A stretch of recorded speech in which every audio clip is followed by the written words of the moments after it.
हमारे channel Manu voice 91 में आपका स्वागत है। और आज की कहानी है अपमान का बदला।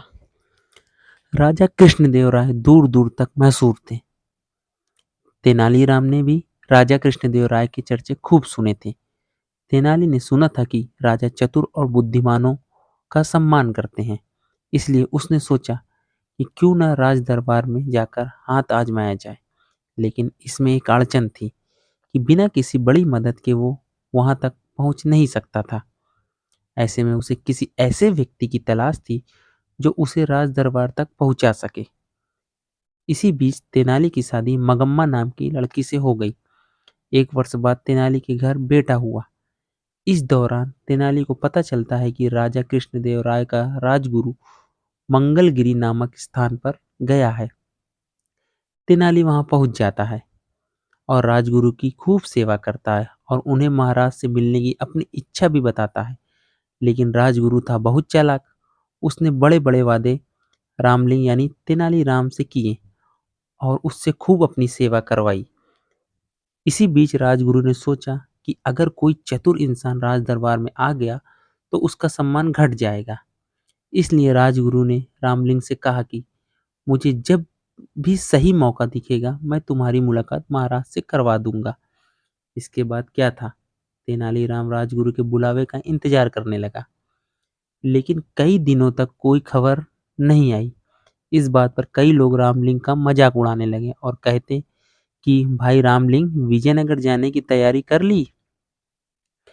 इस बात पर तेनाली कहता कि उचित समय आने पर सब हो जाएगा। लेकिन धीरे धीरे रामलिंग का राजगुरु पर विश्वास उड़ गया और उसने खुद ही विजयनगर जाने का फैसला किया। वो अपनी माँ और पत्नी के साथ विजयनगर के लिए रवाना हो गया।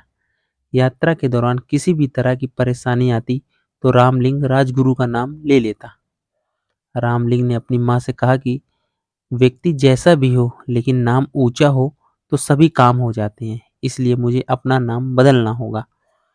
महाराज कृष्णदेव राय के प्रति अपना सम्मान प्रकट करने के लिए मैं भी अपने नाम के साथ कृष्ण लगाऊंगा। इस बात पर तेनाली की माँ ने कहा कि बेटा, मेरे लिए तो दोनों नाम बराबर हैं। मैं तुझे राम बुलाती थी और आगे भी इसी नाम से बुलाऊंगी।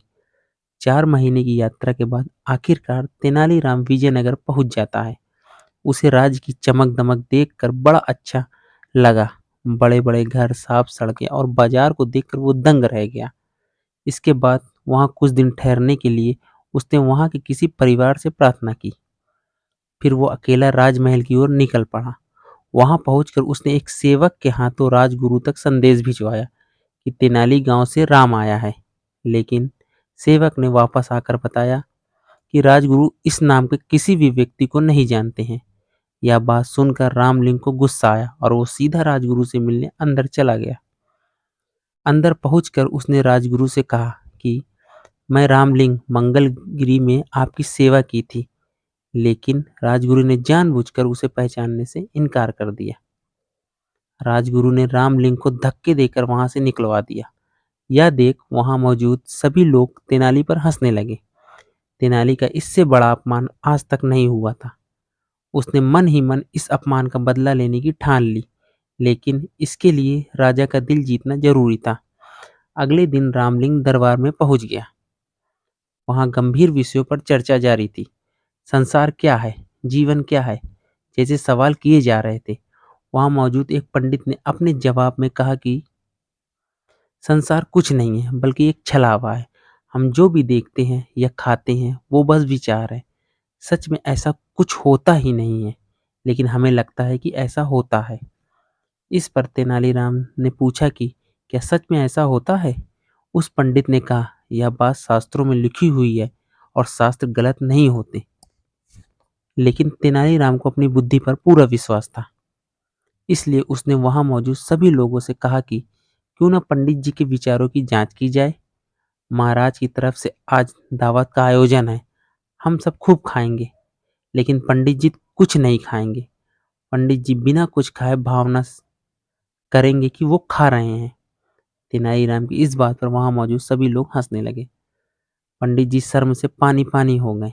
महाराज भी रामलिंग से बहुत खुश हुए और उसे स्वर्ण मुद्राएं भेंट की। इसके बाद राजा कृष्णदेव राय ने तेनालीराम को राजविदूषक का पद दे दिया। वहां मौजूद सभी लोगों ने महाराज के फैसले का स्वागत किया। फैसले की प्रशंसा करने वालों में राजगुरु भी था। इससे तेनालीराम ने राजविदूषक का पद पाकर अपने अपमान का बदला ले लिया। अगर आपको यह कहानी अच्छी लगी हो तो प्लीज़ हमारे चैनल को सब्सक्राइब कर दीजिए और कमेंट करके हमें ज़रूर बताएं कि कहानी कैसी लगी हो। Thank you.